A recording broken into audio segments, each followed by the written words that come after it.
sacrificing time for this shit. Man, I got a plan. Tried to tell niggas years ago, they ain't understand. Thank you so much for tuning back into another installation of the Touch of Love Cannabis podcast. We are here in episode 8 with Andrew from Leven Therapeutics. How you doing today, man? Great. No, thanks for having me. It's awesome to be here. It seems a little bit surreal to be a part of the podcast. You've had some, hosted some, very inspiring organizations, some very inspiring reviews. So yeah, thanks so much for having us on. Yeah, man. Appreciate you. Appreciate you for coming through. I remember the first time we met, it was kind in the Winter Festival.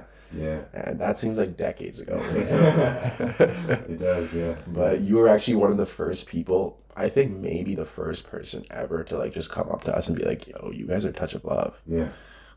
That was some crazy moments. And it was surreal to have you come up and recognize us like that and just show love. So, I just want to say thank you and for inviting us into the space in such a lovely way. Yeah, no. When you do something unique, right, in the marketplace, like you're doing, it reaches an audience differently than the rest that are kind of doing the same thing, right? So when you really put your heart into something like you guys do, you put your heart into the reviews, you put your heart into the edits, you put your heart into the in-person, it touches us to be aware of, make us aware of that and want to be part of it. So it's awesome. Yeah. Yeah. Thanks for that feedback. Appreciate you. Yeah.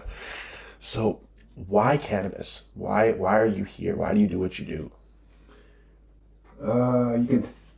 The initial starting point of cannabis in my life, you can probably thank my grade school teacher for. I don't know, could have been 6, 7, or 8. I forget what it was. Early.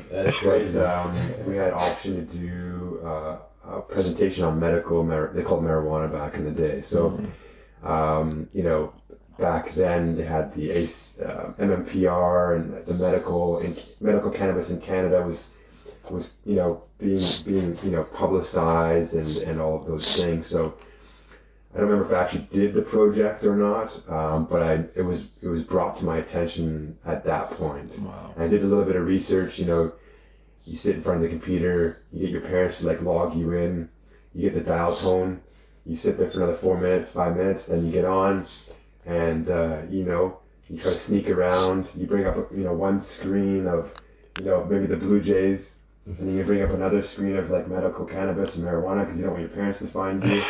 so all those things we used to do back in the day. But yeah, then you do a little bit of research about some of the effects, some of the benefits, and at that point I was hooked. It was kind of like a meant to be moment, if you will. So from that moment on, I just kind of. It was ingrained to do the deep dive in understanding the plant, understanding what it can do for us, inside and outside of psychedelic, as well as, building materials and clothing and food and the whole bit. So, just remarkable. And the plant in itself makes you want to learn and know more. So it kind of drives you to kind of gain that experience and knowledge. So it's been a long journey. Nice. So you're saying 10 or 12 years old is when you got pretty much introduced to? Yeah, around there. Could have been between 10 and 14 probably. Not for consumption, but just for awareness. Awareness that it was around. Awareness that it existed. Mm-hmm. A lot of people used to hide dirty magazines under the bed and read them. I was High Times, all that kind of stuff. That's so dope, man. You're seeing Arian do his thing and follow his stories. Arian and Franco are a huge inspiration from greenhouse seeds and all of the things they did back in the day to going to Asia, going to Colombia, going to Africa, sourcing genetics and their coffee shops and the story of where they got to. And just some of the pictures in High Times back in the day, it was there were closet grows, there were basement grows, there were underground grows. It was all very, very crazy. So yeah, that's kind of part of the journey. Nice. You got woke early. Yeah. And it was a healthy understanding of it. You were focused on the actual benefits, not just consuming and even to today, it's not really about the the daily consumption. Yeah. It's like the drive for what it can do for you medically, what it can do for nausea or cancer patients, or even different terpenes, like the addictiveness, if you will. I don't know if it's a bad word, but addictiveness to even like smell different terpenes. When you pop a bag, okay, this one smells like oranges, but this one smells like grapes. Yeah. This one smells like berries, and this one smells like rubber. Yeah. You know, why are all those things different? They're so ingrained in us. Like everything has terpenes, right? Like Yeah. oranges, like the whole planet is covered in terpenes. But yeah, it's about how that affects us, how that ingrains in our body. Like even down to like the receptors, CB1 and CB2 receptors, where they're located, like in our brains, in our stomachs. I suffer from like celiac. Mm-hmm. My wife suffers from Crohn's disease, and like all of that research, and it's a nonstop education process. Do you feel that cannabis helps those conditions? I've seen it firsthand help certain conditions. With regards to say CBD or CBG, with regards to assisting with sleep, with regards to assisting with appetite, with regards to pain management. We have a neighbor down the street that her mom either had her knees or her hips, and she was given Oxycontin. She's 80. Yeah. It's extremely addictive. I think that was Oxycontin. Just take it. The neighbors are very naturally focused, so we have a very close store to us. Welcome Cannabis is very focused on health and wellness. Nice. Is that Andre out there? Yeah. He was in their DMs the other day. I met him online. Yeah, Andre. Shout out to Andre. Shout out to Welcome Cannabis. Yeah. And they have a great team. They got four different locations, and they're awesome. So they chat with them, and they actually got onto like sublinguals for the mom, who then was able to remove pharmaceuticals for pain management and go on to cannabis. She took cannabis for 5 days. She's like, I'm good. I don't need to take it anymore. Pain's gone. Got me through. She's gonna have her hip done in like 6 months or something. She's like, okay, I know the regime, I know the program. Here's how cannabis can help me going forward. So, yeah, I've seen it firsthand too many times to say that it doesn't. It definitely does help. So nice. That comes into like the whole therapeutic aspect. So, so why did you guys choose the word therapeutics to go along with Leven? Where did that come from? Therapeutics to us was just an overall well-balanced, word, if you will, to kind of ingrain or engulf our entire program. Because Leven Therapeutics does a lot of things, and our main focus and vision was always from that wellness side. So that's why therapeutic, we could have called it farm or this and that, but therapeutics to us was something that I could personally relate to. A lot of things we've done and we've launched and brought to the market is who we are, and we want to be able to relate to our products and relate to something that we're creating. I never wanted to create something that was just fictitious or fake. It was just a bunch of papers. I wanted to be me as a person in the package, me as a person that's exporting something because I believe in it, me as a person with our cultivation practices, like all of those things. I really wanted to be, a clear, transparent vision from the outside in, through our package and into who we are, because that's at the end of the day what we believe in. So yeah. Absolutely. Therapeutics is a great word. That it, like you said, encompasses a lot of what the plant has to offer. It's therapy at the end of the day. A lot of people use it for, me personally, I use it in the night for therapy to calm down and wind down. Yeah. And I'm sure after that shift yesterday, you felt the same way. Yeah, man. I use it all the time. For many reasons, whether it's like stress or sleep or whatever. CBD specifically, man, like that's something you can always just fall back on. Know, like, I'll feel good after this, you know. With THC, it's 50-50 sometimes, depending on like how intense it can be. But I agree. Yeah. How's that CBD runs? Amazing. Yeah, I'm loving it. Yeah, it's nice. It's nice products. Yeah, you had it. Yeah. Nice. Yeah. 1-to-1 strains are super nice. Yeah, man. I just hate how niche they are though. So like, there's not a lot of them. Yeah. And I wish more people would be into them so we can get a boom in that product. I agree. We've got one of our key partners in Quebec. They've got a beautiful CBD 1-to-1, like 8 to 10% on both CBD THC, like fantastic flower, like stunning. It's just part of like when you fall into that like CBD 1-to-1 range out of that like 30%. Yeah. It's so much energy has to go into education. Like the provinces aren't quite asking for it. The bartenders aren't quite asking for it because CBD 1-to-1s, like the whole bit, like maybe it's 10-15% of the overall purchases that are happening in the market from the bartender side or the retail side.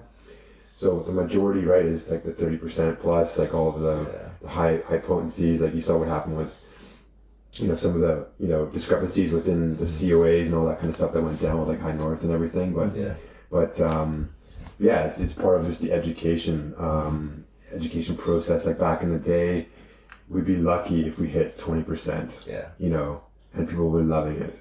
Lucky we hit 20% THC, right? So a lot of those strains were 15s, 18s, 12s, 10s, whatever they were. Probably had some CBD in there because if that's, how they crossed over. But yeah, just I'd love to see more. My processing partner, he's a huge 1-to-1 fan. He's like, please, 0.3 1-to-1. Someone bring it to the market. I know. I've started telling people if you see anything above like 33%, like you should probably not believe that. Yeah, it's like the plant just can't get that high. Yeah, we've done a lot of R&D and a lot of research. Like there's certain labs that test here, and there's certain labs that test the same product down there. So yeah, there's a lot of like discrepancies these days. And I think the consumers are becoming aware. Like in Israel and in Germany, they're very educated on product, product awareness, experience, the whole bit. And I think our consumers in Canada are becoming extremely educated. So they know when to call your bluff, and they know what's becoming craft, and they know what's becoming good, they know when something is bad, and all of these things. So that's extremely inspiring to see that come to light these days. Sure, man. But then you still see some people on the other end of that as well. So yeah, we still got a long ways to go. Yeah, for sure. I mean, it's really young, so we definitely have a long way to go. We have to kind of force people to unlearn a lot of stuff that they've learned, and that's where I think a lot of the issues come. It's like teaching somebody from a fresh slate is different than telling somebody to unlearn whatever they know and then teaching them from the start. You get someone from a fresh slate, it's like it's so inspiring. Yeah, you just dump information on them. Yeah, and even people that are just open to learning more. Like, okay, you've been in the industry for a long time, but like yesterday, there was a person that has been using cannabis for 10 years. He commented on one of our posts. He's like, okay, so what is live resin versus distillate? Yeah. And 10 years as a consumer, and you don't know what that is. Like that's something that being able to go out and ask that and have the confidence to ask it still is important. That's amazing. Yeah. So that was a great experience with that guy yesterday. I feel like it's better to ask questions and like be a little humble about it and be like, I don't know, than to like hold your ground on something you have no clue about. I totally agree. Like I talk to my BC partner, one of our cultivation partners in BC all the time. Is like resin, rosin. Like I'm a flower guy. Anything beyond like crude or a distillate, you got to give me an education process. All of these like unique extracts are coming to market. I'm not up to speed, so I call him quite a few times a week and say, what's happening? What's this? How's it coming down? What are you guys doing with fresh frozen these days? Like, what are the end products? Like, when you're not engulfed in it, you just ask for help as much as you can, which is there's so much great information out there. Yeah, facts. And everybody's like doing their own research towards it. So when everybody comes together, you just learn so much more. Like if you have 10 people working towards one thing, then you have 10 times the amount of knowledge. Yeah, exactly. Different perspectives too. Yeah, exactly. You're not gonna be able to do all that work by yourself at the end, right? You're gonna pick a side. So having all those different things is great. Yeah, man. So we talked a little bit about when you first got introduced to cannabis. How long after did you actually consume, or your first time consuming? What was that experience like? Yeah, that was probably I was 5 years of 5 years, 6 years after that first onboarding of understanding the plant. Dude, that's crazy that you held out for like 6 years, you know. That's kudos to you. So like the first experience is unique, it's euphoric. I don't know like if it's more exciting than the actual experience itself. Back in the day, you know how you get the little things, you know, and you think you hit the gold mine and the whole bit, but it was a unique situation. It was cold, way too cold to be consuming outside, but it was a cold day. I remember that for sure. And so it was amazing. It was amazing to have that experience, to understand the other side of it, understand why people were enjoying it, understand just, you know, what was available. Not too many options were available back then where we were located, but it was a very unique, you know, euphoric, uplifting experience. Nice. Was this just with buddies? Yeah, it was at school. Okay. It was at school. And it was out of a joint? No, we had these old, like, you know, ghetto pipes. Okay, yeah. No, I know those ones. That was our first experience too. So yeah. I would agree with that. I was always out of pipe for some reason. For the first time, the easiest method. Yeah. So did you actually feel the effects right away, like the first time you consumed? Not when I was outside because my body was frozen. Yeah. But when I went inside and the blood came back to my limbs, you could feel like, you know, the kind of overall sensation of the plants, probably more sativa focused. Nice. Very uplifting, energetic, aware, but still kind of spacey. But yeah. That's dope. I think you and I were talking about the other day when you're outside. Do you feel like cold? If it's cold outside, do you feel colder when you consume outside? Colder, yeah. I have bad circulation in general, so I'm always a cold guy. Like, I can relate to that. Yeah, in the summer I'll wear like a sweatshirt. My wife would be like, you know, what are you doing? Are you crazy? I got like sweatshirt, socks, pants. I got a scarf on, like the whole bit. So yeah, when I'm outside, like you definitely, personally, I don't know if it's a circulation thing, but yeah, if you consume, you always feel a little bit colder for sure. So. I think it's maybe just your senses are a little bit more heightened. Yeah. You just feel like either warmth more, cold more. Like if I'm sitting in the sun and I'm basking in the sun, smoking a spliff, like I'll feel hot, you know, like I'll feel like that sun ray is like 10 times magnified. Yeah. I'm actually pretty sure that THC like either lowers or higher your blood pressure, so that might be the reason why you feel colder. Yeah. I'm not 100% on that, but I think I read that. It drops your blood pressure or something. Nice. So that could be it. Probably has a lot of things to do with it. Yeah. That bring rise to that for sure. Before you got into what you do now, what were your like earlier jobs? Let's say like non-cannabis related. The focus of after school basically. So my parents, my dad ran a very successful valve company. So we made boiler valves for like the Campbell soups, like hospitals. So anything to heat large facilities, there's valves in line to get water from point A to point B. And so the valve itself was to kind of like close or open the flow of water itself. So that was kind of my first entry into business, was working in the back facility. They had a place downtown Guelph, big manufacturing facility. So I would be sweeping, you know, building valves, doing what I did, you know, back then. What were they manufacturing? boiler valve, like the valve itself. So we'd send the valve out to be cast. We'd bring it back. They'd machine all the parts on the valve itself. They'd put the valve together, and then water test it, and then ship the valve out to like hospitals or big facilities that needed boilers to heat their operations. Nice. Yeah. So your dad like owned that company? Yeah. So my grandparents moved from England to Canada, and they bought 2 businesses. One was called Royal Knitting, which was a sock manufacturing company. The other was a boiler valve company. So the sock manufacturing company, they used to make socks for like Toronto Maple Leafs and like the hockey teams, Sears, like the whole bit. And then when the Chinese or the Industrial Revolution happened over in China, like that business went to the drain pipes, just because the price points and different manufacturing techniques kind of took over. The valve business kept going. So then my dad took the valve business, over after my grandpa, retired and moved on. So nice. Yeah. So that's kind of like your first job out of high school. Like, did you study at all? So out of high school, I think I was, I don't know, grade 8, grade 9. Yeah. Doing that. Okay. After high school, I met my wife the month after grade 12, so I was just turned 18. Wow. Yeah. That's amazing. Fantastic. It was so we were neighbors. We were neighbors at the cottage. So my parents owned a cottage up in Parry Sound, and her parents bought the cottage next door, like the winter, the fall before that.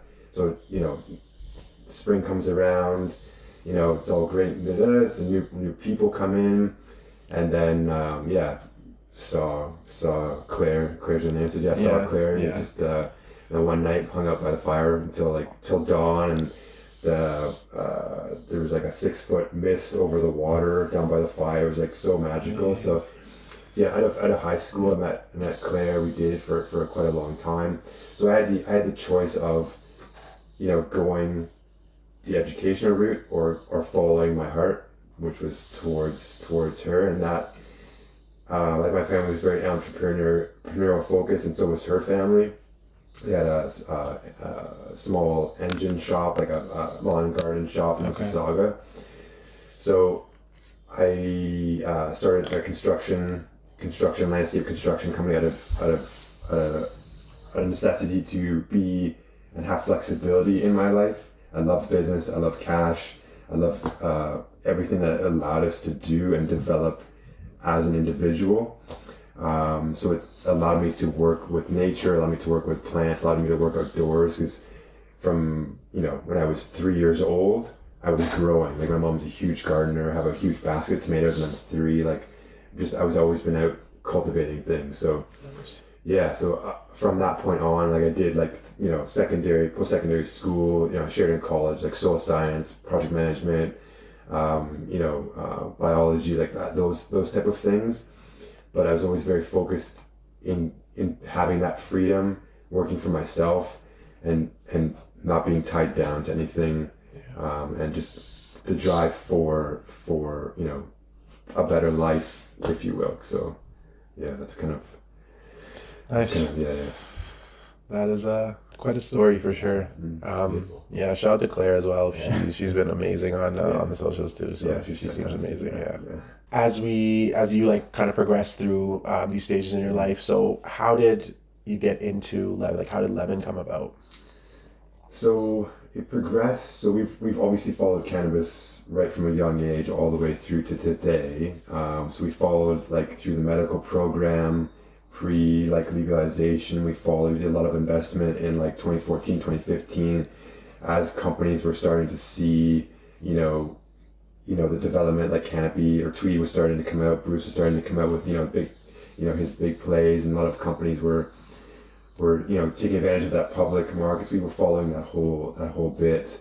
From that point on, worked with some of the larger companies, worked for some, companies into Europe, and just understanding business, understanding, how to pinpoint efficiencies and how to pinpoint things that need to be fixed, or what we would see that we want to bring to the market. Leven kind of was a combination of everything in our life coming together. for our products, for our export, for our cultivation practices, and it morphed into what it is today. So yeah, it's basically just everything, inside and outside of cannabis has taught us so much, whether it be organic growing to business management, business development, communication, relationships, trust, transparency, all of those things, especially transparency, are lost with a lot of. It's a big thing. It's a big thing, right? We need that. So yeah, that's one of my, missions is to have that transparency, to bring that to the market, say, yeah, we still have some of that old school, shake hands, kind of mentality, these days. So, yeah. So everything that Leven does, like what does it encompass? Like, so you guys have obviously the growing, and then you have the exporting. Is that like kind of make up the most majority of it? Yes, we have the cultivation side. We have our product in the market in Manitoba, Saskatchewan, and Ontario, our CBD pre-rolls. Yeah. We also have a thing called brand booster service. So we take and assess micro cultivators and help them bring their brand to the market. Okay. Prairies being the first phase, and then outside of that being the second phase. We've been aware of the downturn in the B2B market. So for example, like some of our growing teams, our friends, they used to get $3.50, $3.75, $3 on the B2B transactional side. Yeah, it's gone down. It went to $2.75, maybe $1.75, and at that point you can't really keep the lights on. It's so hard to be operational on the craft side and really make a living. Like if you just want to make a salary, just go make a salary. Right? Like if you want to make, leave a legacy, it's a different story. So we saw that shift about 9 to 12 months ago, and created that brand booster service to help our kind of like tier one key craft growers, launch their brands. So that's something we're very passionate about. We don't take any credit for it. We want their names all over the package, and it's been pretty successful. We haven't captured a lot of cultivators. I didn't really want to do the bulk distribution. I wanted it to be very key so that when the retailers came to us, they knew that they were getting my tier one flower as like a craft shelf, if you will. So yeah, it's important to have that, like bringing people out that don't have the facilities to get out there. That need a little bit of help. So you guys are definitely doing some good work in that area. Yeah, for sure. What's your vision for Leven? Like, what do you want it to become eventually? It's a great question. What I would like it to become is just an awareness platform. At the end of the day, we always want to be successful and do large business, be global, and the whole bit. But if we can just bring forth some of our sustainability, some of our organic practices, some of our like transparency and our mental way of thinking and of life, that's kind of like the end goal, is to say, okay, producers are looking at more sustainable packaging. They're looking at, there's a company, Santa Packaging out of the US, they have reclaimed ocean plastic for their pop tops. So there's different practices that are coming into play, and we just want to kind of spread awareness for sustainability, for cultivation practices. Like my buddy Sean at Eco Grow Tech out in BC has some phenomenal, LED lighting. Like just differences in some of those techniques help you to be more sustainable as a team, and they take a lot of the provincial rebates into their consideration and get a lot of like money back for the growers and stuff. So they have a great, not just selling you light, they're selling the whole package of integrating you into a more sustainable environment for your pocket and for the overall flower itself. And then just that community that, I always talk about like a lost culture, if you will. Like I personally feel that we lost it a little bit when we first legalized legalized it, and now I think we're all coming back together, like you're bringing a lot of people together, and having those communities. You know, they have the kind events and the lifts and all of those things that really bring us back as you know, supporters of the plant itself. Yeah. Like you saw, like pre-legalization, you had those, you know, those marches, and there's 400,000 people in front of the White House, 400,000 people in front of Ottawa, you know, clouds of smoke in that whole community, and it tapered off, and the whole commercial production was there, and we kind of lost ourselves, if you will. And I think that's coming back with like this craft and the community and all of those things. I know it's a long-winded response, but no, I totally get you. Yeah, it's just awareness and just having people uplift what they're doing to a higher level, a higher standard, whether it be in your own personal life, when it be, you know, the food you're consuming, in the product you're consuming, just uplift your standards, basically. At the end of the day, That's what we try to do as well. Yeah, we're definitely just trying to, you know, like pretty much bring it back to, okay, this is about the plant. Yeah. Right. Yeah. And like you mentioned, sustainability is a big focus as well. So I know there's definitely a few companies out here doing some great work with that sustainable packaging. Yeah. And you guys have sustainable packaging as well. Yeah. So why don't you talk a little bit about what the packaging is made of? Yeah. So it's a craft recycled paper. I know it took you a little bit of time to find them, right? It took us about 4 months. It took us 4 months because a lot of the packages have recyclable materials. But then it goes into a whole different conversation of, does the province or the township have the facility to recycle the package that's recyclable, right? So you have a blue bin, you put a bunch of things in a blue bin, how much of that actually gets to the recyclable facility and how much actually just goes to garbage. So that was a huge piece. So that's kind of why we drifted over towards the craft packaging. We knew that the compostable exterior was at least 50% getting us to where we needed to go. And yeah, so they're Dynapack at Alberta. They got this facility in California, and they do all the manufacturing overseas. So they can print labels on, they can print everything, you know, on the package and stuff. But yeah, they're a great organization, super knowledgeable. And yeah, it took us a while to find what we really wanted. Like, we're not quite there yet. You know, we're not quite where I can say, yeah, I want to throw this in the compost bin and have it break down. There's some awesome packaging out there. Yeah. Like the square boxes are pretty cool. One of the things I really wanted something that was resealable. So the boxes not necessarily are allowed to be resealable, or those tins. So you have to kind of take them out and then put them into something that keeps the freshness. So one of the things I wanted to retain the freshness and package in the flour and the pre-roll itself.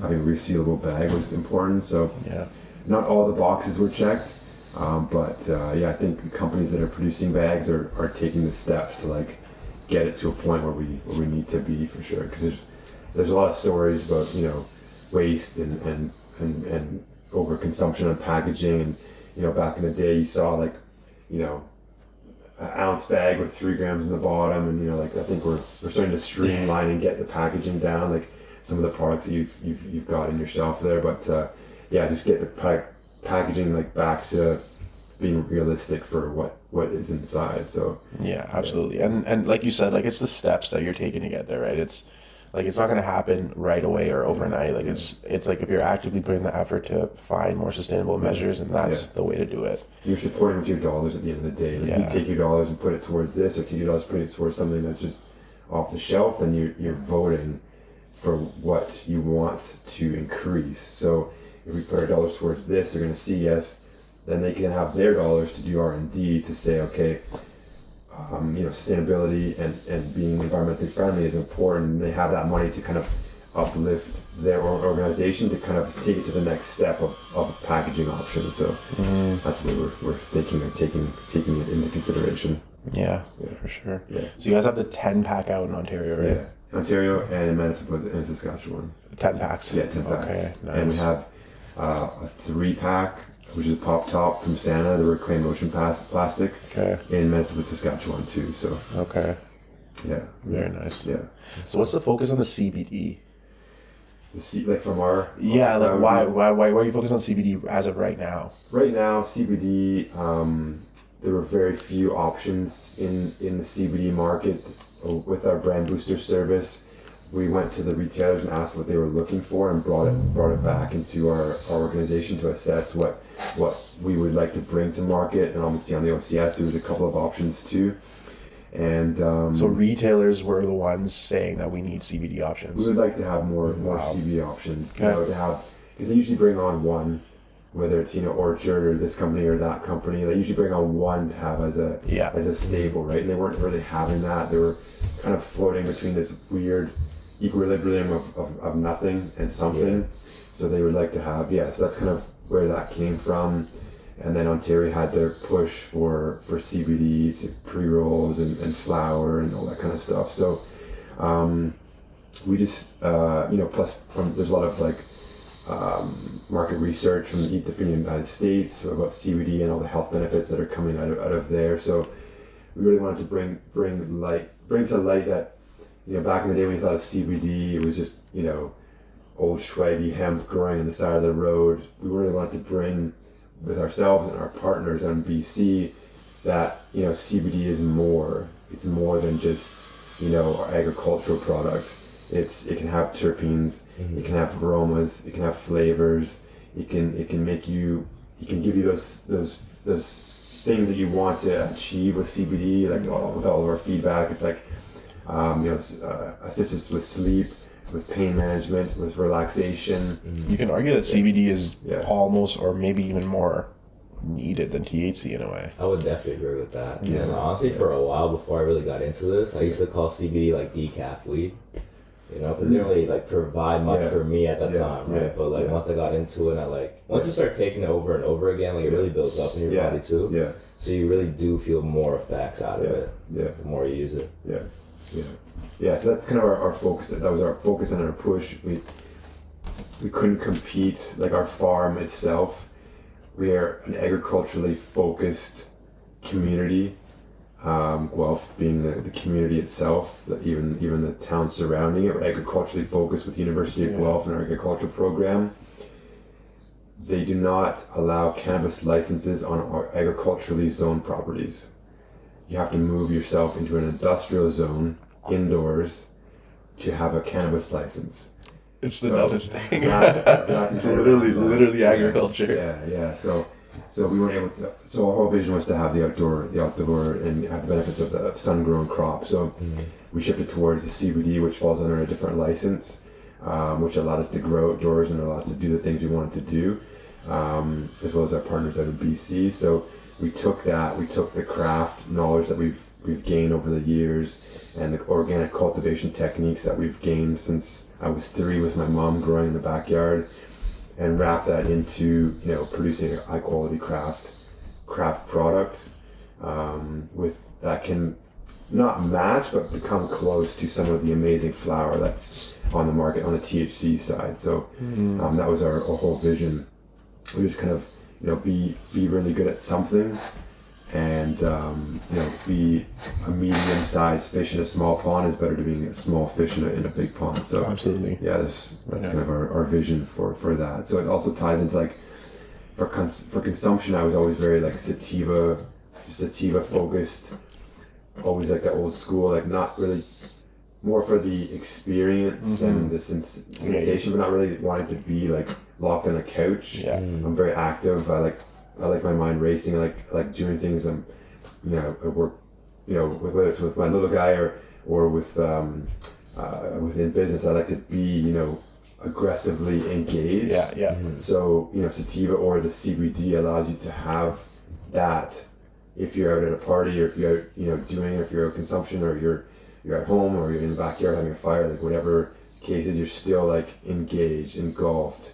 And that was, not everybody was looking for that, so I understand that, but that was kind of where my drive and passion came for the plant, to bring that CBD focus forward. It's important because that's your effect that you're looking for, right? So that's what you want at the end of the day, and what you need to consume in order to get there. And it's different for everybody. So if you're trying to be social, like obviously we're not going to smoke a bunch of pink and just you know, try to be social, because that's probably not how it's going to work. But even like dosing is just, it's important, man. People need to understand dosing is super important. A THC dose of like 2.5 milligrams can be so effective. Where you don't need to go overboard, you just take that little bit, and it just gets you to exactly where you need to go, and it could be equivalent to a CBD effect or a sativa effect. So dosing is very, very, very key, and I think we need to look more into it for sure. Yeah. You said your sister's a head grower, right? Yeah, one of the master growers. Dope, so she's you know, kind of. She never really is associated with cannabis. Never really was part of it. Never really followed it through high school or through life. But one of those things where you put someone in a situation and they just excel, basically, right? So just because of the, you know, work ethic and meticulousness of the overall like care of the plant. She's. Was she in the backyard with you and your mom? No. She's all into horses. So she's an equestrian rider. Okay. She has her own facility. She has, you know, some competitions. She has her own horses. The whole bit. So that was her whole thing. Like, from like young age, she would be driving her to horse lessons and the whole bit. So, never really. Not just a horticulturalist. Yeah, no. Yeah. So that's awesome. Why did you guys want to drop pre-rolls instead of like whole flower? Good question. Part of the request for two things. Part of the request from the retailers was the pre-roll. I know pre-rolls do really well in the summer.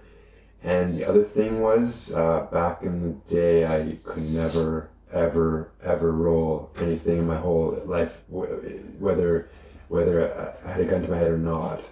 So I wanted to come to market with something that was easy. It's the fingers. Yeah, it's the fingers. The dexterity. So like it was something easy to consume, and outdoor grown flower obviously doesn't have the same visuals as an ingrown. Like you could take orchard, like ingrown orchard, versus like outdoor product, totally different, right? Because orchards can able to control the environment, the humidity, the watering. Maybe I don't know what they're growing in. Maybe rock wool. So they can flush the plant. They can do everything they do, which is why they have such a cool product. As the cannabis side, right? So it comes into genetics and growing technique. So I wasn't at a point where I was accepting the visuals of the outdoor. Just because they're outdoor, and the phenos, there's lots of different phenos and variations. So we had like 20%, like our partners in BC, they had like 20% like purple. And then there was like 80% green. So you get a bag that's all purple, and then the next guy gets something that's just green. Then there's the inconsistency. So you're always dealing with different aspects. So I just wasn't comfortable with having the flower like visually to where I want it to be, and that's just my own personal like tier leveling. Like you see a lot of like CBD in the market these days that, you know, might not be what you'd expect it to be on the visual side. And that just for me is my own personal standards.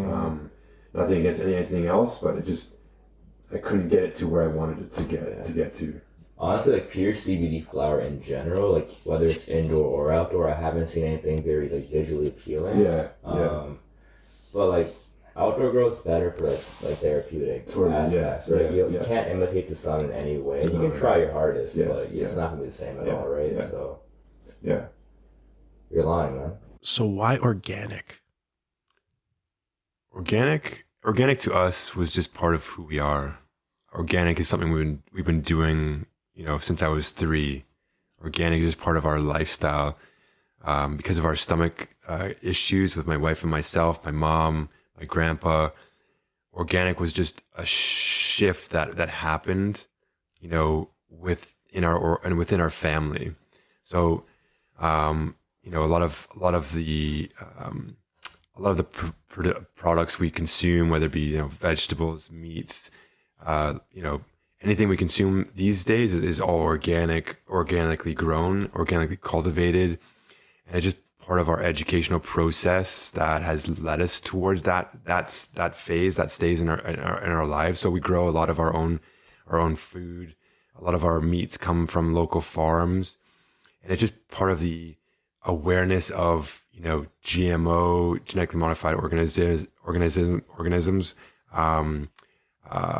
you know, pesticides, the whole bit, you know, that goes into just normal production. So we're taking what we've done personally and just inserting it into our everyday, you know, cultivation practices for the farm, for producing like CBD flower itself. So it's not something that's new to us. It's just whether we're growing tomatoes, lettuce, cannabis, you know, CBD, whatever it is, it's just, that's the way we do it, because we believe that, you know, natural going in is natural coming out. And if you're consuming it medically, like, I can't personally, you know, walk down and blast everything with Roundup and then spray everything with DEET or whatever it is for pesticides, and then smash it with something else and then harvest it and then dry it and then give it to a medical patient or give it to someone to consume. It just doesn't align with who we are as individuals, right? So that's just part of our ingrained, you know, social, you know, presence of what we want to put forth, and just what we believe in is just why we want to have that organic, why we do that organic, why we take the extra step, why we pay the extra money, why we do the extra testing, why we, you know, order all the things we do to kind of make sure we sustain ourselves at that specific level. Yeah, that's a great answer. Yeah. I think organic is really important. Like, you're consuming organic things, like you're an organic being, you know, so it just makes sense. Yeah. Do you have anything growing right now, like at home, like any fruits and veggies?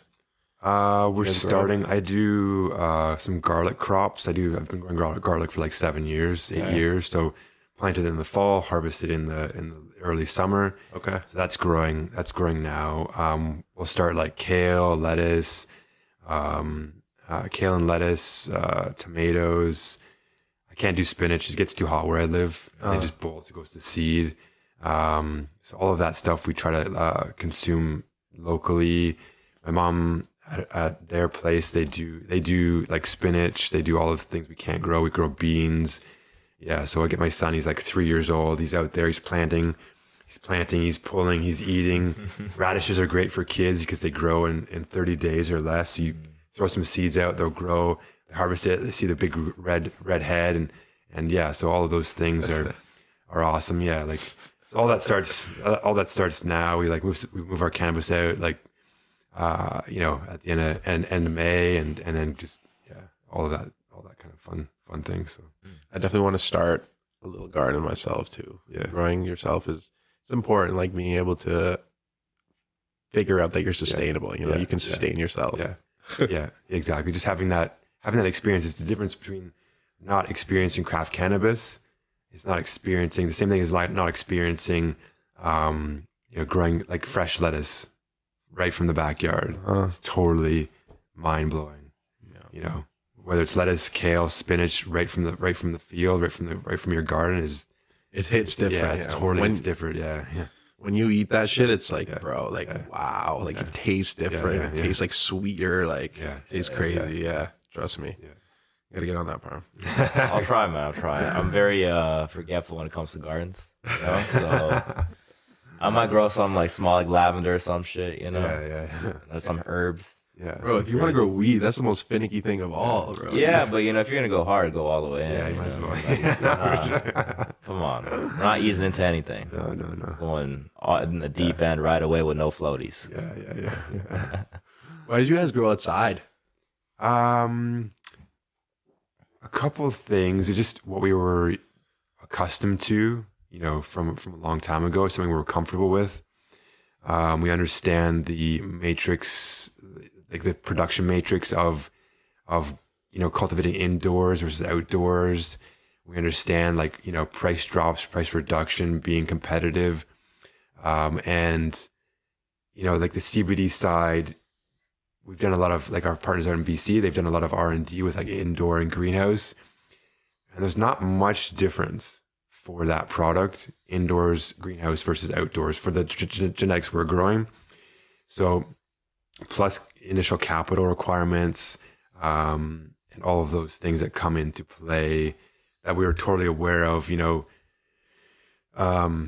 we had six retail stores, and we were producing, like a lot of the large LPs are producing like tonnage.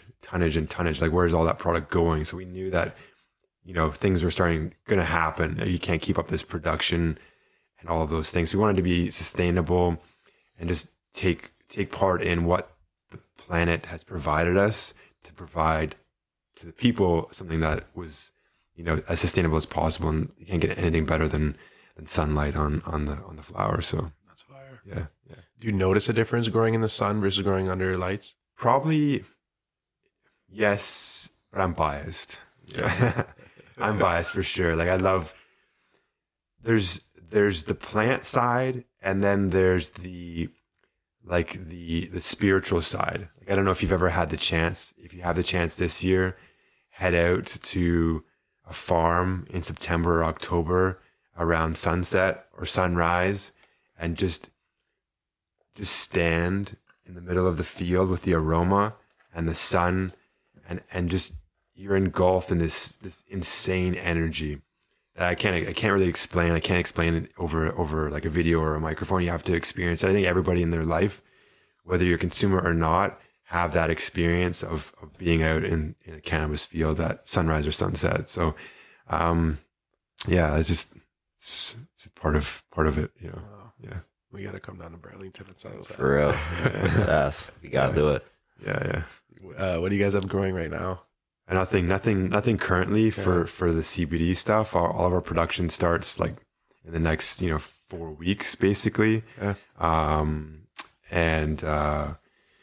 Then we ramp it out into the field. It gets into the field like June, early to mid June, and then it takes off from there. How long does it take to flower? Depending on the varietal and the region. The autos, like the quick flowering, they'll start in like July, August. The full photos, they won't start flowering until like end of August, early September, which is tricky in our climate. Yeah. So like our BC partners, they grow like, say our mango, like they'll grow a mango out there, which is like a kind of a hybrid early flowering varietal. They can't grow the full photos because they just don't finish in time. We're down here, like south of the 43 latitude. We can grow like longer term. Like last year we were having like into November. It was like crazy, like nicest outdoor season I've seen in like a long time. Like real California fall, right? So yeah, like that's part of it. You guys are also partnered with One Tree Planted. Yeah.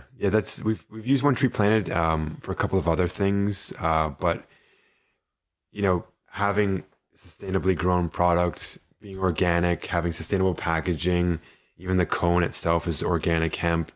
We wanted to take it one step further and partner with One Tree and say, you're like, you as a person are consuming great product, but you're also leaving a mark for the province. So for every package purchased, One Tree's planted in the province itself. And we just wanted to have that, awareness of that organization, of what they do. I'd love every LP to be partnered with One Tree Planted and just replant our forest, whether it's in Ontario, BC, overseas. Like, they're a great organization. And it's just part of, who we are. I've planted trees before, and it's just great to have as, part of the story, to bring awareness to some of the things that people might not be aware or are available to them. Yeah. I know Coast Mountain is partnered with them as well. Yeah. So it's great to see that. Yeah. That initiative is just, sustainability is a great initiative. Yeah. Like, it's all about, like, we only have one Earth. Yeah. So exactly. we have to preserve it as long as we can. Yeah. Right? Yeah. I think that's what you guys are all about. Like, every single thing that goes into your product is focused on that, which we can really see. Do you have a favorite terpene for, let's say, like morning or night? Or even flavor? Flavor, yeah. But for flavors, for my... I know you waft around that bag. You keep a bag on you all the time. Yeah. I do, yeah. That was so funny. Love that. There was a PR meeting, and I just seen Andrew in like at the end, everybody's chatting. He's just there, like, yeah. No, it's awesome. So like, yeah, like part of, you know, our passion for the plant is those terpenes and aromas. So we're very like fruit based. I love anything fruit. I love anything gas. You know, we had a good friend of ours that produced some flower for one of the big brands here in Ontario. Had a varietal they were growing, and it was basically the equivalent of me taking a hammer to my dad's tractor, knocking open the oil bucket and wiping it all over my nose. It was like a deep, diesely, oily sap. It was greasy. It was crazy. So yeah, there's, I'm a fan of, I don't discriminate against the terpenes. I'm a fan of a lot of them. But yeah, fruits and gases for sure on our nose. Nice. Yeah. Is there one that you can't stand at all? That you avoid almost?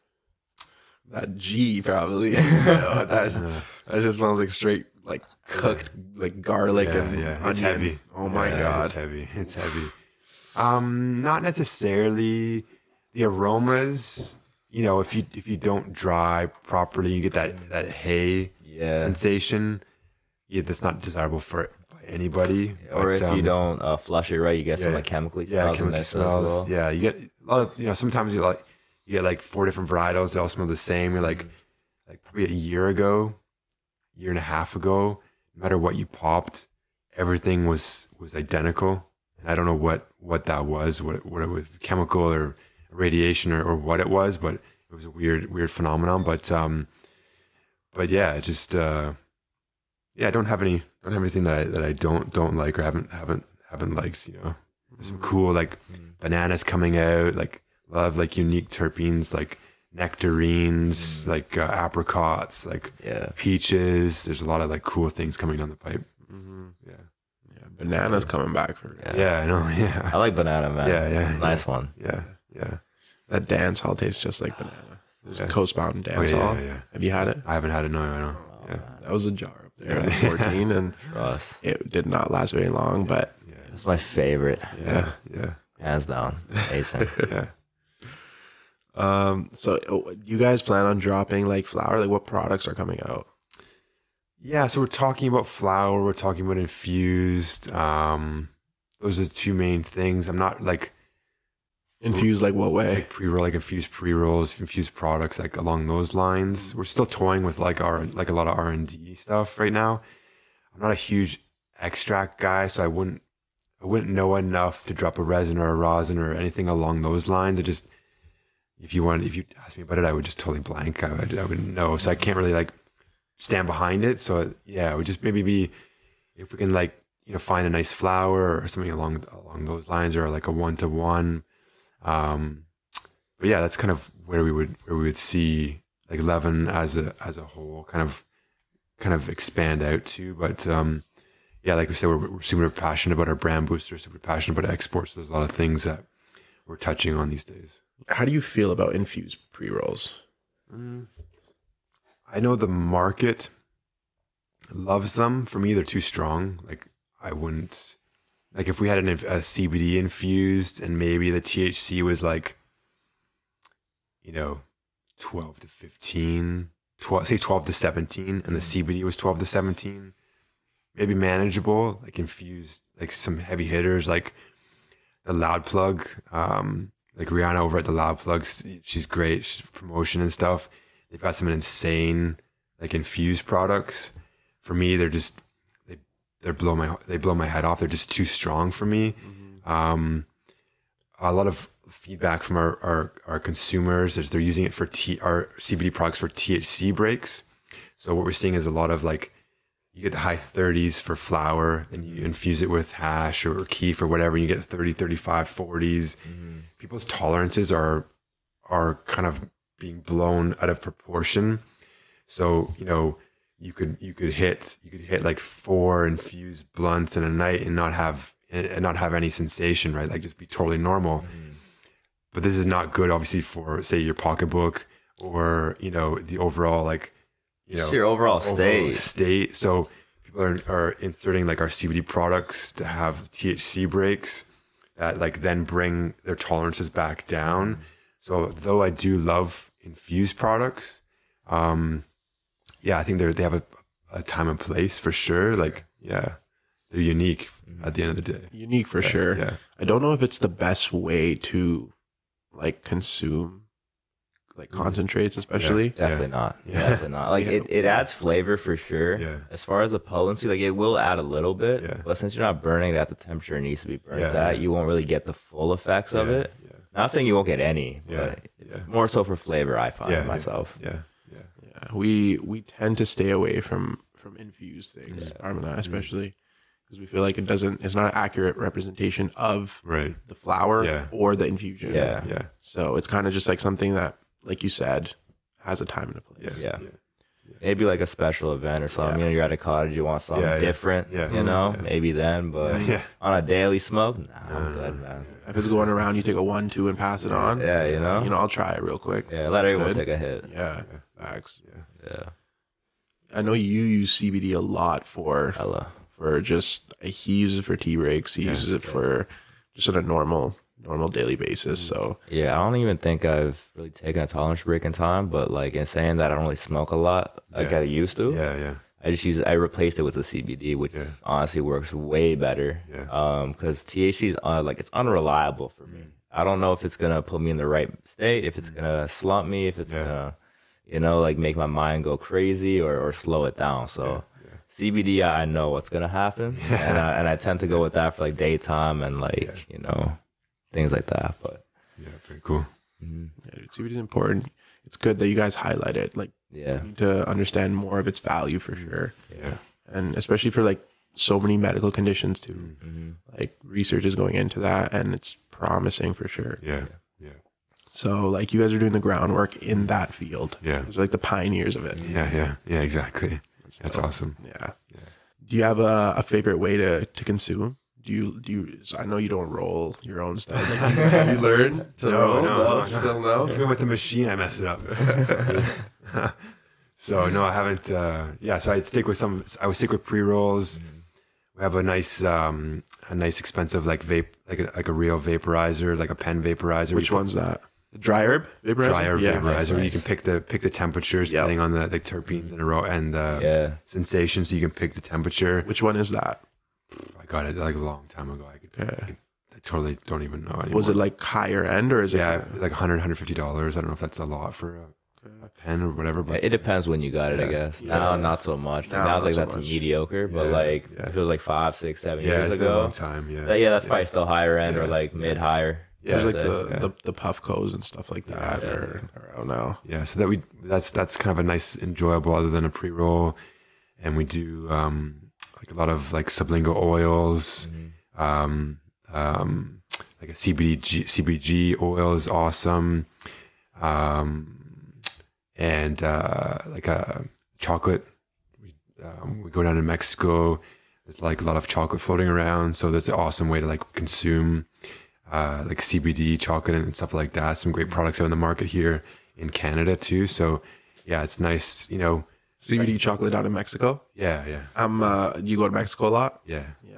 I'm going again in July. Nice. For like the 6th time. Yeah. So where do I go to get these chocolates? So near where we stay, there's like a little cafe, and they craft it by them. It's like craft chocolate. It's like a chop. It's like a chocolatier that crafts the chocolate and infuses the oil inside the chocolate. Wow. So that's like so sick. Yeah. I got to get the place after this. Yeah. From you. Yeah. So that's really like high end chocolate. Like, and then they have like espressos, and it's like a little bookstore and the whole thing. So that's a cool way. But I don't think I'd leave that place, to be honest. That'd be a whole vacation. Yeah.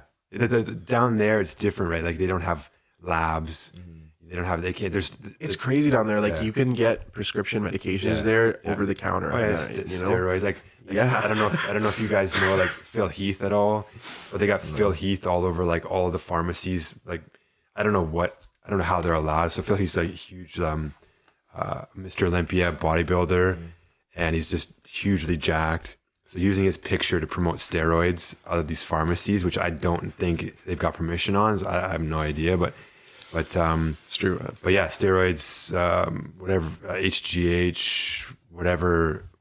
Like it's crazy what you can get down there. Yeah, for real. You just go pick up a pack of Viagra. Yeah, Viagra.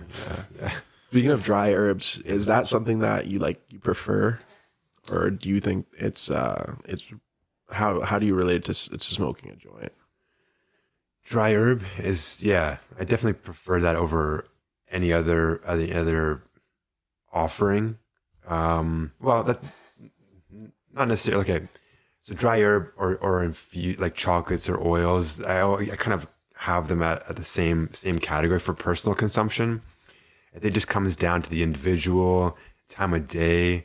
If you're at a family thing, chocolate might be way easier than slamming a joint. Like all of those things come down into what your life is allowing at that very moment. I like the flower itself just for, it tells a story. It tells a story, everything from the visual, to the trim, to the cure. So if I look at a flower, you can kind of build out the grow in your mind. So with the density, the genetics, what kind of lights they were using, did they have enough light? Did they have not enough light? How are they trimming it? You look at a flower, you can tell if it's machine trimmed or hand trimmed. All of those things are amazing. Just not even for consumption, just for the visual, storybook that goes on in your mind when you actually appreciate the flower in front of your face. So yeah, I'm a fan of all options. We have, I don't know if you've ever tried sublinguals, Rapid Dose Therapeutics has these sublinguals that Greybeard, I think, launch out underneath, I forget what company. There's sprays. No, they're actual do you know Listerine strips? Oh, Kin strips. Kin Slips is one. There's another company that does them as well. So yeah, they're fantastic. We use them for so they come in a caffeine strip, a vitamin C strip, a B strip, a THC, CBD, and a 1-to-1. Awesome product for dosing. For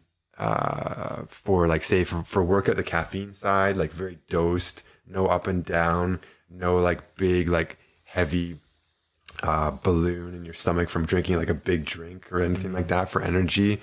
But they're fantastic for the dose product. Sublingual applications goes basically right into your bloodstream. So that's an awesome way to consume the product. So there's a lot of great things out there. I always say that sublingual is such a low key route. Yeah. It's such an amazing route because it's almost as quick as inhaling. Yeah.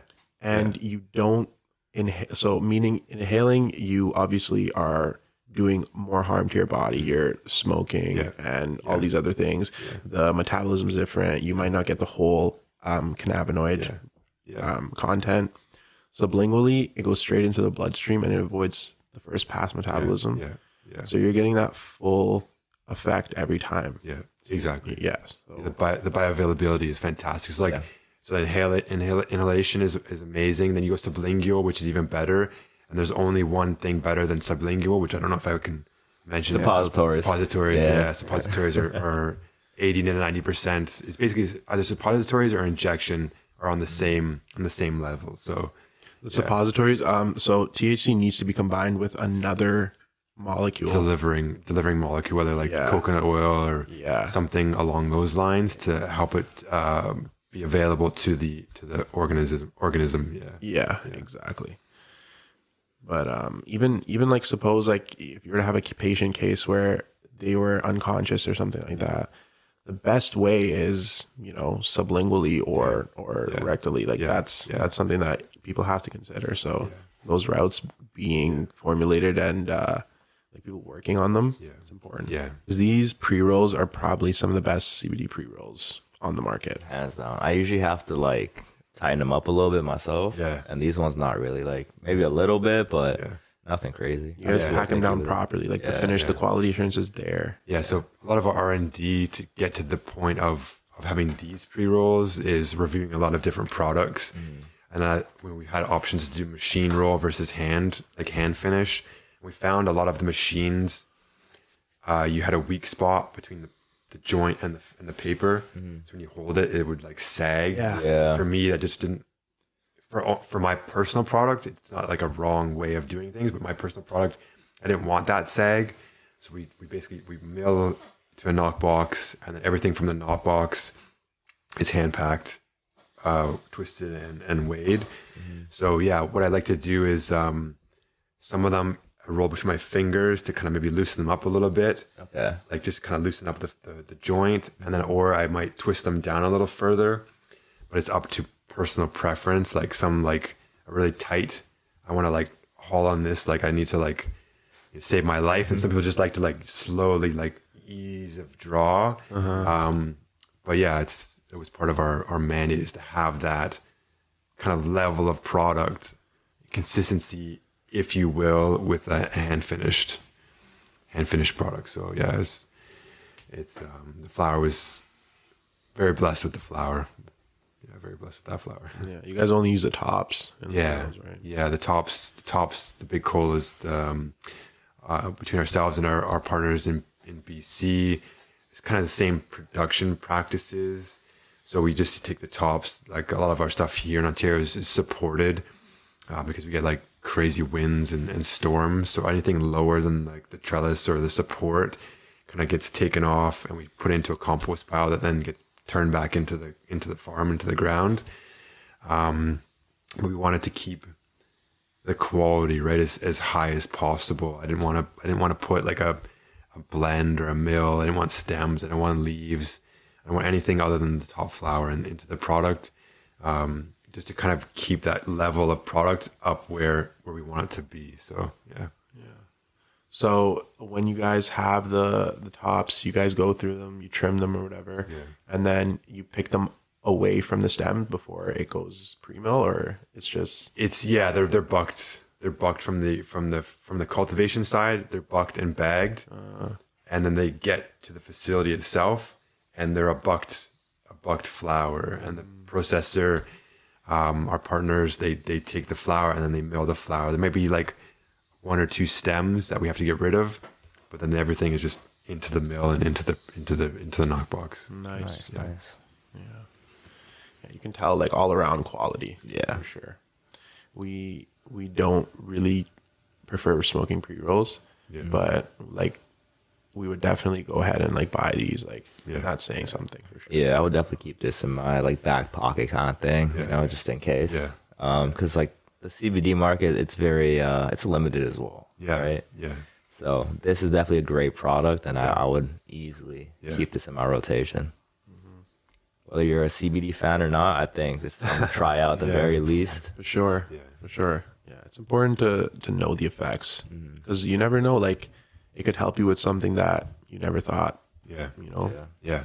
So and it affects everybody differently. Like my mom, my grandpa, my neighbor might have the different association with CBD itself. Like, so some people can only take CBD in the morning because it makes them too hyper regardless of the background. And some can only take at night because it makes them too sleepy. So yeah, it's interesting how it hits. Everything is like, everything you consume, whether it be, you know, a hot pepper to cannabis, it has to be a personal journey. Yeah. It has to be, you have to know that, okay, you know, I'm going to dose this until I feel comfortable. You have to go along that journey. Like I can't just, I've grown like ghost peppers, like Scoville units, so like a couple million, right? So you can't just go and like hammer a ghost pepper. If you've ever tried it before, you can't just go and hammer like a rosin or a resin or an infused if you haven't tried it before. So all of those things like are like a whole education process. And these go crazy. Like you can get 10 of them for like $50. I think it is on OCS, right? Yeah. Yeah. We did a recent price drop. Nice. So yeah, I think they're about $33.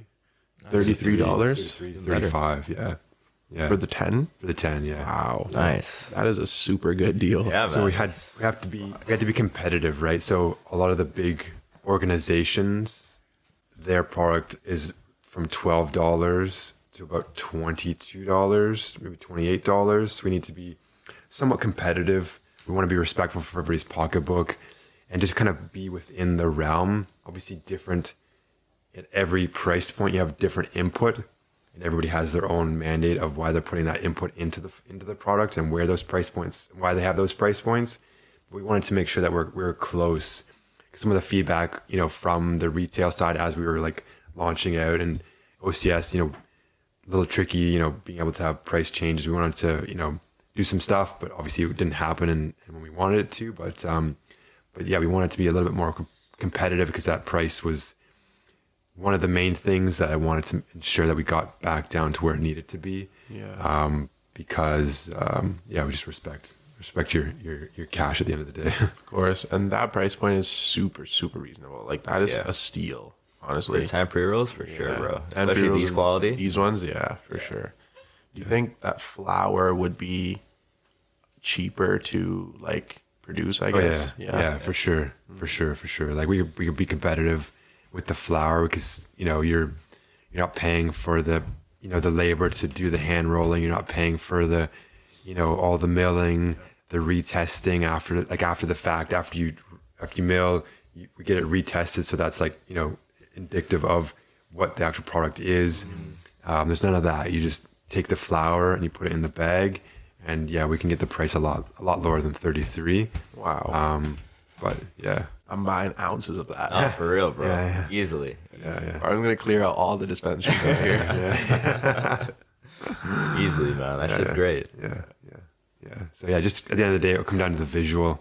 If I can get it to a point where it's acceptable for our standards, that's all. Yeah. I mean, and that's like subjective to you guys as well, because there's so many like products out in the industry that are not physically appealing at all, especially on the CBD side. Yeah. And people still put them out. Yeah. So it's not something that people are going to be like, okay, I've never seen this before. Like this is whack. No, it's not going to be like that at all. Like we understand CBD is a rare thing to produce, and its genetics are finicky, I guess. And so finding the right one, dialing it in is quite the the effort. Yeah. I'm trying that this year, so we'll see how it goes. Yeah. Yeah, some CBD genetics. I got cherry vino. Oh, nice. So we'll see how that turns out. Yeah. By the end, if it's Indoor, outdoor. Outdoor. Yeah. Ground or pot? Pot. Cool. I think, yeah. How big a pot? I forget how big were they? Like It's the same ones you have out They're there. 25s. 25s? Yeah. Nice. What's your input? Like the soil? It's What would you run? Is it Pro Preg is it not Pro Black Max? Swallow? yeah, it is. Oh, Black Soil? Oh, yeah. Huge shout out to Black Soil. I use them all the time. Yeah, Black They Swallow. do all of our soil analysis. They build us out like a huge program for our field of the deficiencies. You know, add kelp, add this, add that. You know, so yeah, the Black Swallow. I know the guys are fantastic. So if you're growing a Black Swallow, I'm super excited to see. Definitely give you some samples. Yeah. Eric and I took a trip down there, like I think last summer. Yeah. And we just bought back like 10 big sacks of their of their organic soil living mix. soil, Living soil mix. So it was quite a nice drive. Meeting those guys, it was a pleasure for sure. Yeah. What do you think the world needs more of, Andrew? Transparency. I think transparency, sustainability, and maybe a bit of love. Yeah, Maybe a little touch of love. 100%. I was gonna say that, a little bit of touch of love. That's definitely what we try to focus on for sure, man. All those are really important. Everyone has a different answer, I guess, but it's at the end of the day, it all comes down to just literally like showing love, and like sustainability is showing love to the planet. Transparency is showing love to the people that you're dealing with. So it's just all about love, for sure. Where can we find you on Instagram and all your socials and your website? You can check us out at Leven Therapeutics. Shadow blocks. You have to kind of type out the whole Leven Therapeutics. Oh, we're well aware of that. Leven_craft_grown is our brand page, but the you can find, we're there. I run those platforms. If you're, I'm open book. So if you have any questions, just shoot them out. Like reach me there anytime. I'll respond back. Yeah, man. That's something that I love about like you guys and some other people in the industry. Like you hit a DM and that the brand owner, the person that created that shit is on that phone with you. And that's like the most personable, like you believe in yourself, you believe in your brand. So that is as much needed. So kudos to you on that. Awesome. Yeah, cool. All right, guys. Yeah. It's been a pleasure. Yeah. This has been episode number 8. Appreciate you for tuning in. As always. Niggas make a little money and then change on me. Late night cruising, thinking, plotting on a bigger move. Putting in overtime, so much more I gotta do. Even when I'm out on the